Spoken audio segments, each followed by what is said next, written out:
இந்திய கிரிக்கெட் வரலாற்றில் மறக்க முடியாத ஆண்டாக மாறிப்போனது 2007ஆம் ஆண்டு. அந்த ஆண்டு மேற்கிந்திய தீவுகளில் நடைபெற்ற ஒருநாள் உலகக்கோப்பை பலரது கவனத்தை ஈர்த்தது. அதற்கு முன்பாக நடந்த 2003 உலகக்கோப்பை இறுதிப் போட்டியில் ஆஸ்திரேலியா, இந்தியா மோதிக்கொண்டன. ஆஸ்திரேலியாவின் ருத்ர தாண்டவத்தில் இந்தியா தோல்வியை தழுவியது. பல வருட உலகக்கோப்பை கனவும் கனவாகவே போனது. அடுத்த முறை நடைபெற இருக்கும் உலகக்கோப்பையை வென்றே ஆக வேண்டும் என்கிற முனைப்பில் என்னென்னவோ மாற்றங்களுடன் இந்தியா மேம்பட்டுக் கொண்டு இருந்தது. குறிப்பாக சொல்ல வேண்டும் என்றால் இளம் ரத்தங்களுக்கு இந்திய அணியில் வாய்ப்பு வழங்கப்பட்டது. கங்குலி தன்னுடைய அணியை வலுவாக பட்டை தீட்ட தொடங்கினார். ஆனால் காலம் அப்படியாக யோசிக்கவில்லை. கிரெக் சாப்பல் எனும் லெஜண்டை பயிற்சியாளராக அறிவித்தது இந்திய அணி. அதற்கு காரணமாக இருந்தவரும் கங்குலி என்று சொல்லப்பட்டது. அப்படி இருக்கையில் கிரெக் சாப்பல் பலவற்றை மாற்ற முயற்சி செய்தார். அவருடைய கட்டுப்பாட்டில் அனைத்தையும் கொண்டு வர முயன்றார். அது எங்கு வந்து முடிந்தது தெரியுமா? தாதா என்று சொல்லப்பட்ட சௌரவ் கங்குலி கேப்டன்சியை ராஜினாமா செய்யும் அளவிற்கு சென்றது. உலகக்கோப்பை நெருங்கிய சமயம் கங்குலியின் இடத்தை ராகுல் டிராவிட் பூர்த்தி செய்தார். சாப்பலுடைய பயிற்சியாளர் கான்ட்ராக்ட் முடிய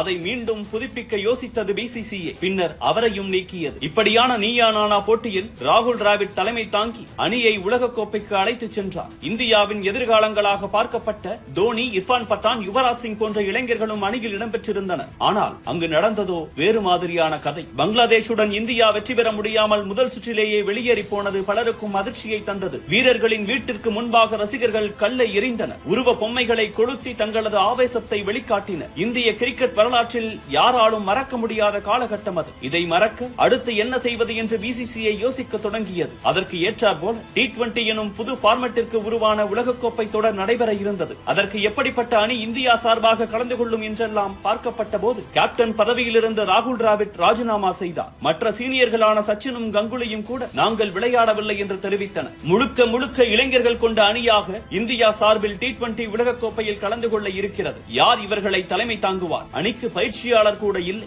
யார் இந்த அணிக்கு கேப்டன் என்ற போது ஒரு பெயர் அறிவிக்கப்பட்டது. அந்த பெயர் மகேந்திர சிங் தோனியின் பெயர். யாரும் எதிர்பாராத நகர்வாக அது இன்று வரை பார்க்கப்படுகிறது. ஏனென்றால் அப்போது அந்த அணியில் தோனியை விட சீனியர்களான ஷேவாக், யுவராஜ் சிங் இருந்தனர். இருந்தபோதும் சச்சின் டெண்டுல்கருடைய பரிந்துரை தோனி எனும் அந்த ராஞ்சி இளைஞனுக்காகத்தான் இருந்திருக்கிறது. இது குறித்து பலரும் தற்போது வரை பல பாட்காஸ்ட் நிகழ்ச்சிகளில் கூறி வருகின்றனர். அதே போல யுவராஜ் சிங் இந்த சம்பவம் குறித்து பேசுகையில் என் பெயர் தான் கேப்டனாக அறிவிக்கப்படும் என்று எதிர்பார்த்தேன். ஆனால் தோனியின் பெயர் அறிவிக்கப்பட்டது என்று கூறினார். மேலும் அப்போதைய பிசிசிஐ பொருளாளராக இருந்த ஸ்ரீனிவாசன் பேசும்போது ராகுல் தன்னுடைய கேப்டன்சி மீது திருப்தி இல்லாமல் இருந்தார். அதனால் பவார் சச்சினை கேப்டனாக பதவியேற்க சொன்னார். ஆனால் சச்சின் அதை ஏற்றுக்கொள்ள மறுத்துவிட்டார். அதனால் பிசிசிஐயின் தலைவர் பவார் நீள முடிகொண்ட வளர்ந்த இளைஞனை குறிப்பிட்டார். அதன் பின் நடந்ததுதான் வரலாறு என்று ஒருமுறை தோனியின் வளர்ச்சி குறித்து பேசும்போது தெரிவித்திருந்தார். தோனி கேப்டன் ஆனது தற்செயல் சம்பவங்களாக இருந்த